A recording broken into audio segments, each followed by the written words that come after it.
Hai bos, kita kembali melanjutkan seri pelajaran kita dalam Matius pasal 22. Kali ini kita mengambil ayat 34 sampai 40. Ketika orang-orang Farisi mendengar bahwa Yesus telah membuat orang-orang Saduki itu bungkam, berkumpullah mereka, dan yang seorang dari mereka, seorang ahli Taurat, bertanya untuk mencobai dia, "Guru, hukum manakah yang terutama dalam hukum Taurat?" Jawab Yesus kepadanya, "Kasihlah Tuhan Allahmu dengan segenap hatimu, dan dengan segenap jiwamu, dan dengan segenap akal budimu.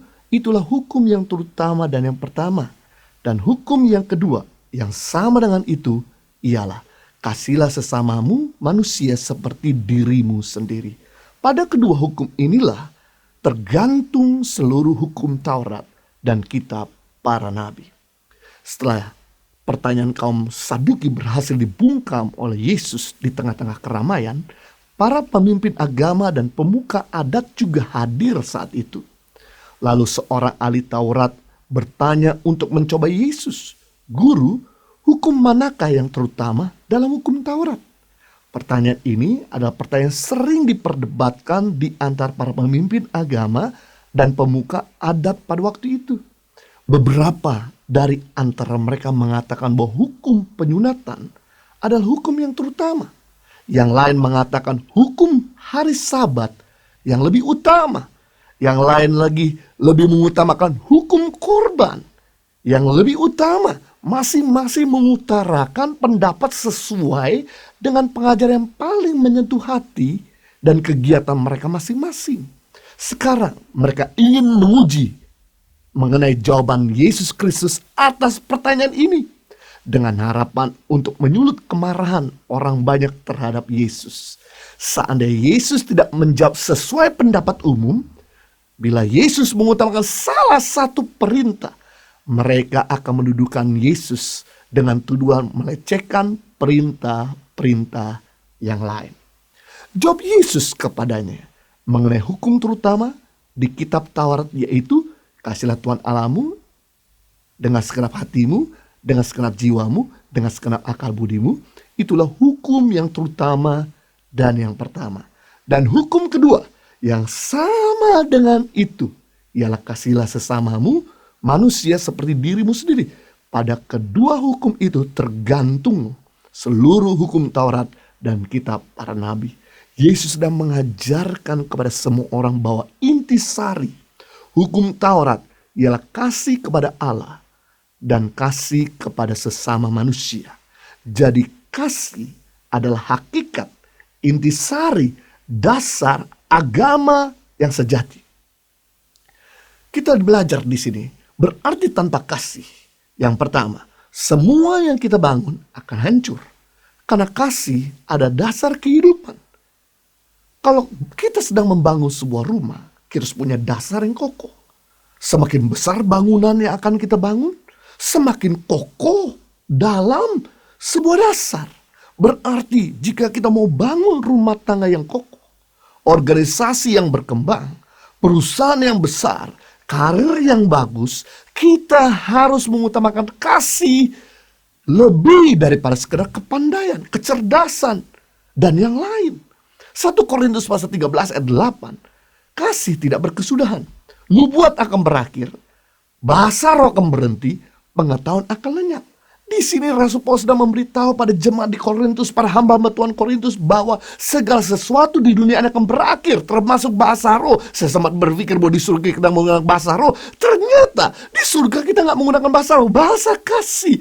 Jadi pengetahuan akan lenyap, nubuat akan berhenti, bahasa roh akan berhenti, tapi kasih akan tetap untuk selama-lamanya. Berarti kalau kita mau punya perusahaan yang langgeng, rumah tangga yang ganggang, karir yang langgeng, kita punya keuangan yang langgeng, kesehatan yang langgeng, praktekkan kasih. Sebab dengan kasih pasti segala sesuatu menjadi lebih langgeng. Yang kedua, tanpa kasih semua yang kita kerjakan menjadi sia-sia. 1 Korintus 13 ayat 1-3, Rasul Paulus berkata, "Sekalipun aku dapat berkata-kata semua bahasa manusia dan bahasa malaikat, tapi jika aku tidak punya kasih, aku sama dengan gong yang berkumandang dan canang yang bergerincing.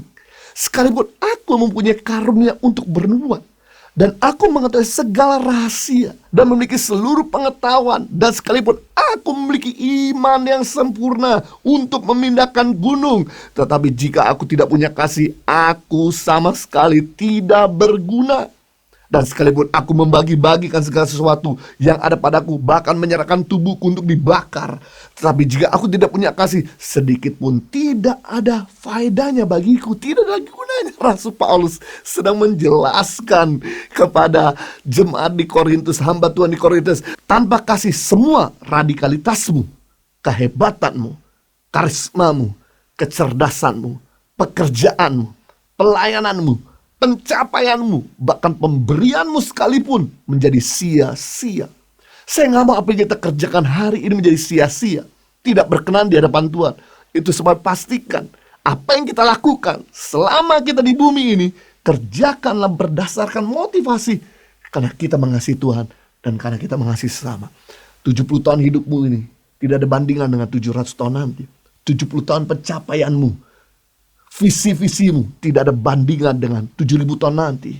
70 tahun ambisimu yang kau pengen raih di bumi ini gak ada bandingan dengan 7 juta tahun nanti, di mana kita bangga selama-lamanya atau malu selama-lamanya, di mana kita bahagia selama-lamanya atau menderita selama-lamanya.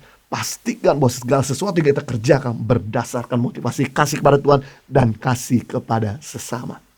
Mari kita belajar sekarang definisi kasih. Yang pertama, yaitu sebuah ketetapan hati untuk tidak melukai dan mengecewakan yang lain.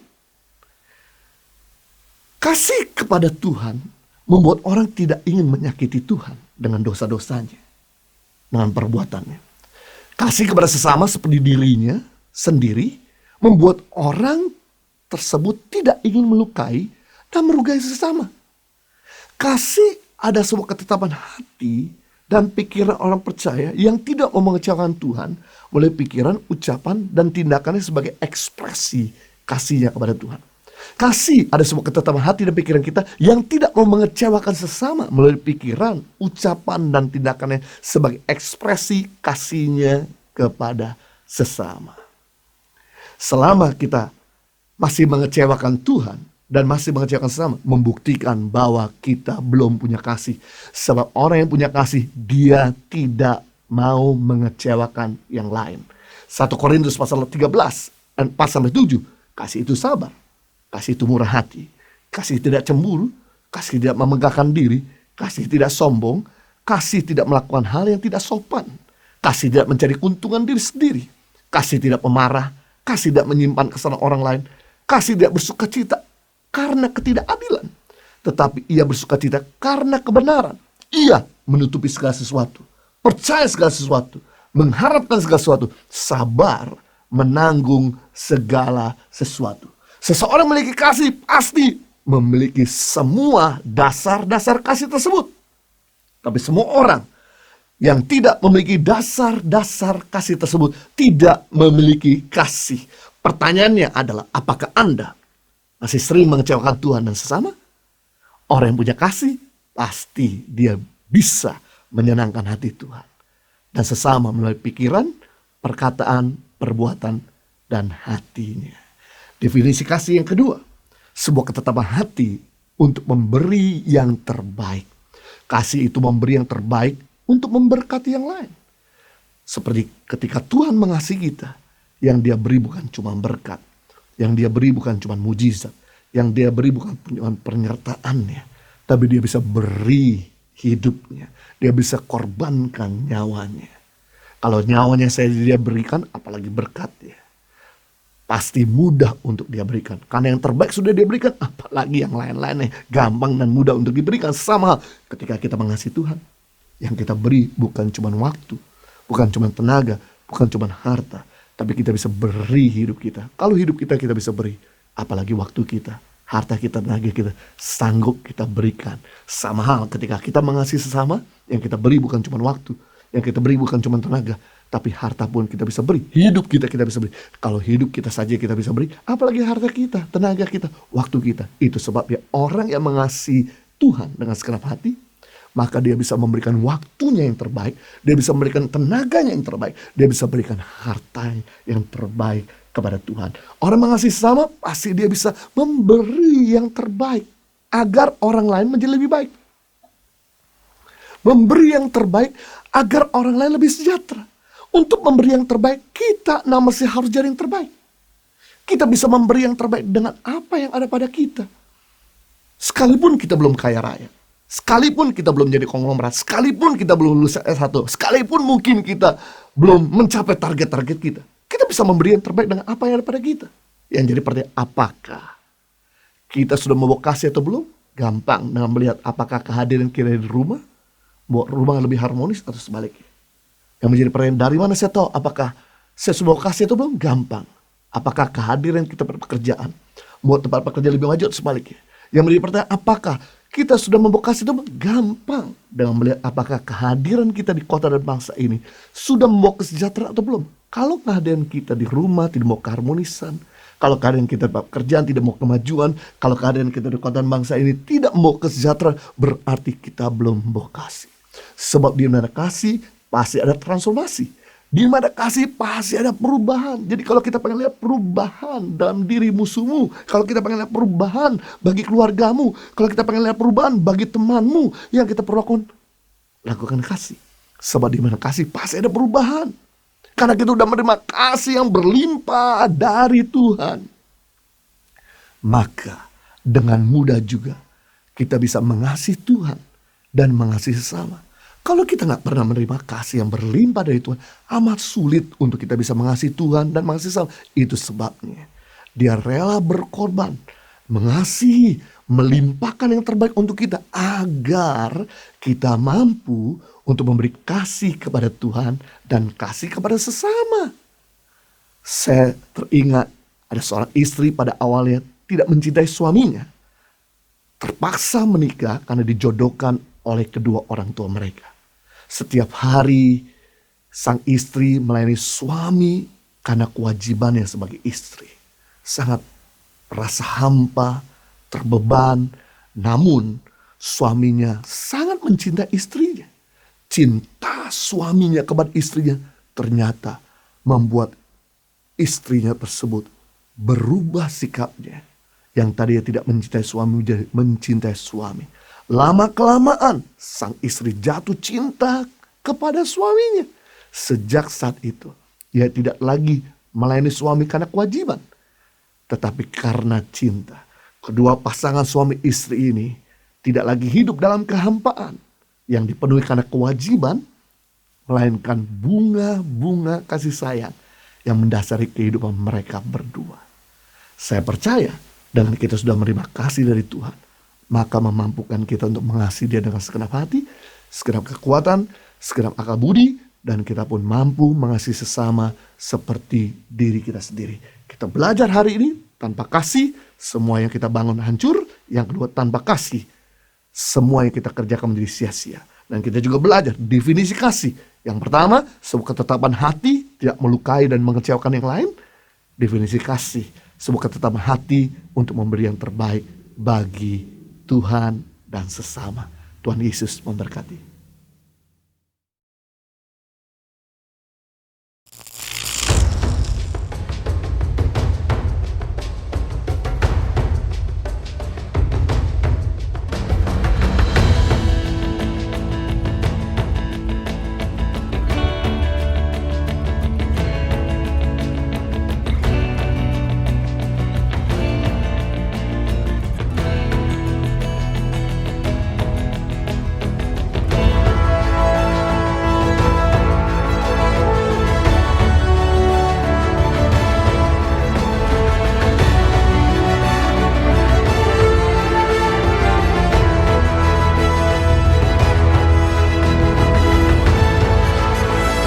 Suka duka, perjuangan guru tangan pengharapan dalam membangun pendidikan di pedalaman Indonesia.